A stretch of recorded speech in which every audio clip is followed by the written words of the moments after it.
Hey everyone, welcome back to BrickVault and to another MOCS showcase. This time it's a ship everyone remembers from their childhood or youth, an absolute classic among Clone Wars fans, the Malevolence, the secret weapon of the Separatists that we see in the first season of the Clone Wars show. It's the largest capital ship the Separatists own and includes countless turrets and a massive ion cannon on each side of the ship that makes all electronics that it shoots at useless. This beautiful Lego rendition of this ship was designed by Bruxxy, who is an established designer for BrickVault, with models like the other Separatist capital ships, namely the Munificent class frigate and Invisible Hand, but also the Theta class shuttle, Pelta class frigates and the Corvus. With this new model, Bruxxy adds to our highly detailed large Star Wars collection that we call UCCS, standing for Ultimate Custom Collector Series. This ship consists of 3,613 pieces and the parts will run you around 300 to 350 USD on Bricklink, but as always prices fluctuate a lot on the brick buying market, so if you want to check the prices out yourself, you can find the free parts list on BrickVault Toys as well as the instructions to build this behemoth. Link in the video description below.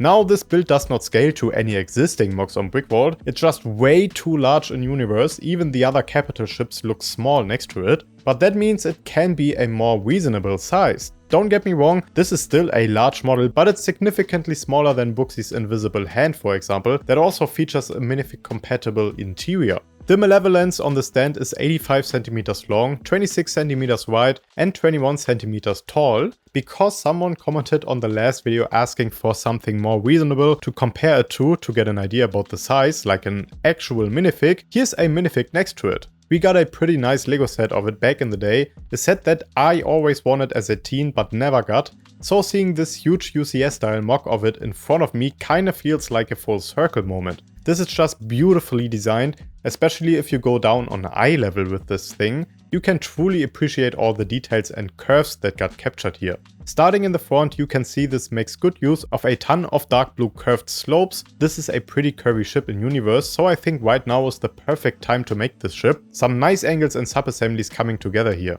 This ship uses a ton of those roller skate pieces for detail, which has to be the #1 greebly piece for Star Wars MOCS right now. The sandwich style greebling in the middle is where this model truly shines. There are so many different shapes coming together here, even way down here, where you can see the end of a binocular piece showing through. This model has a ton of illuminated windows recreated with transparent yellow parts. Displaying this against a window makes these pop really nicely, but disclaimer, don't let it sit there for too long, you don't want to deal with yellowing of the parts. The roller skate parts act as the turrets that are scattered all throughout this ship. On the sides we have the ion cannon. I love how this cone-like shape comes together with the correct color blocking as well. The energy is depicted using transparent light blue pieces. Next to it are the power generators, at least that's what the cross-sections book says it is. On top here is the secondary command bridge using the new curved slopes in dark blue. The correct amount of antennas here in the back, and this is a radar dish. Great part usage for that in this scale.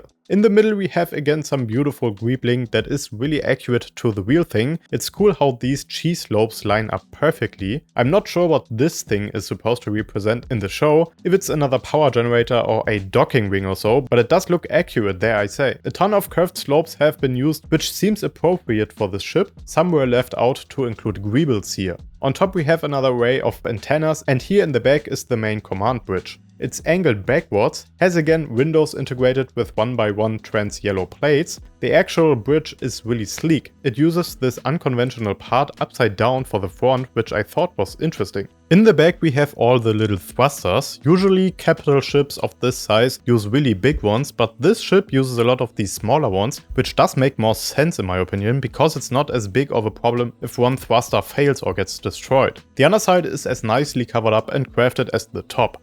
Details like these antennas have not been cheaped out on. Especially for the front, it's important to capture the bulkiness of the ship, I think. That's where the Lego set falls apart with its flat underside. I'm glad it's nicely done here with all these dark blue slopes. This model is a display piece through and through. You can immediately tell just by the nature of this ship. It's huge in universe, and minifigs or even microfigs don't make any sense next to or inside this ship. However, Bruxxy did include a small Easter egg inside with a control room that we see in the Clone Wars. A droid is represented here in tan, and there are a few screens here as well. The stand is integrated into the build, it leaves a couple of studs open so you could place greebles or droid minifigs on here for display, but this model does not have any play features, which again makes total sense. It does however feel pretty solid. There are some assemblies that should not be messed with too much, but again it is play piece, so why would you? It's very easy to transport using the black stand, or just grabbing it from underneath feels really sturdy doing this. So you could swoosh this around and pretend you're in a space battle. I do adore the look of this on display though. It's one of the more unique looking capital ships from Star Wars, and it's instantly recognizable if you're a Star Wars fan, so having this awesome ship join the BrickVault collection is just a dream come true. Bruxxy truly did this ship justice. If you want to build this beautiful model for your own collection, I highly encourage you to check out the instructions on BrickVault.toys to support us and the designer and treat yourself to one beautiful Clone Wars era MOC.